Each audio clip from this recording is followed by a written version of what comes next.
Hello guys, আপনারা সবাই কেমন আছেন? আশা রাখছি যে যেখানে আছেন ভালো থাকার চেষ্টা করছেন। তো আজকে একটা কুকিং ভিডিও নিয়ে চলে আসলাম। এখানে আমি চপ রান্না করব। চপটাও দইয়া ক্লিন করিয়া রেখে দিছি। আর এখানে একটা বিরিয়ানি বানানোর জন্য মিটর মাংসটাও দইয়া রাখি লইছি। তো এটা মিট দিয়ে আমি চপ রান্না করব। এটা মিটর চপ।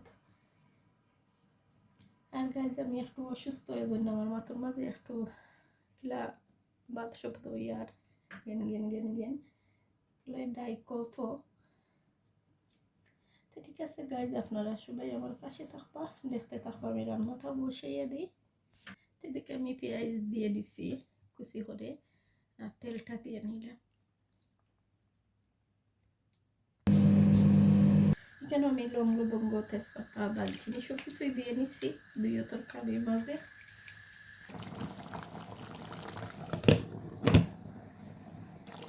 এদিকে গাইজ আমার চপটা কষানি হয়ে গেছে। এখন আমি জিরা মশলাটা দিয়ে নিলাম, যা যা লাগে আর কি।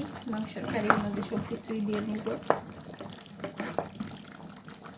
এখানে একটা প্লেটও নিয়ে নিচ্ছি, সব কিছু আমি দিয়ে নিলাম। আর চপটা লাড়তে কিন্তু অনেক কষ্ট লাগে, লাড়লে এমনি হয় না।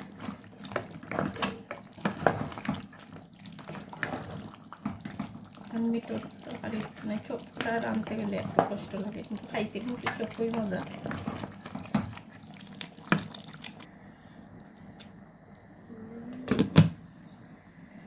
এদিকে গাইজ আমি আপনির মাংসের মাঝে মশলাটা দিয়ে নিলাম।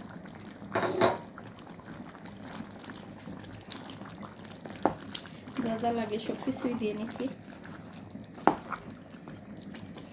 হলদি পাউডার দিছি না, আজকে আমি হলদি দিয়ে আপনিটা বানিয়ে নিব।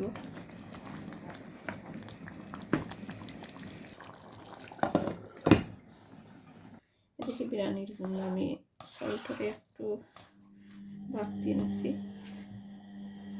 এদিকে আমি চাউলের পানিটা একটু জড়াইয়া নিচ্ছি, অল্প একটু গরম পানির মাঝে ভাপ দিয়ে নিচ্ছি। নিয়েছিলাম পানি পেঁয়াজটাও ভেজে নিলাম। সব রান্না করা হয়ে গেছে।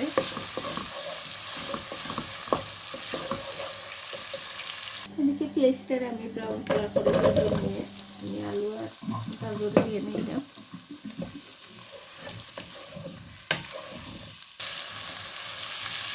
দিয়ে নিলাম ঘিটা, দিয়ে নিলাম মাংস।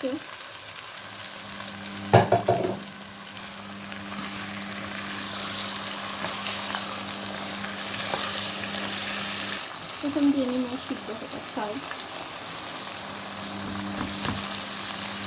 এদিকে গাইজ আমি সব কিছু একসাথে মিক্স করে নিচ্ছি। এখন অল্প আছে, আমি ঢাকনা দিয়ে ঢেকে রেখে দিলাম যত ফুটে যায় চালগুলো।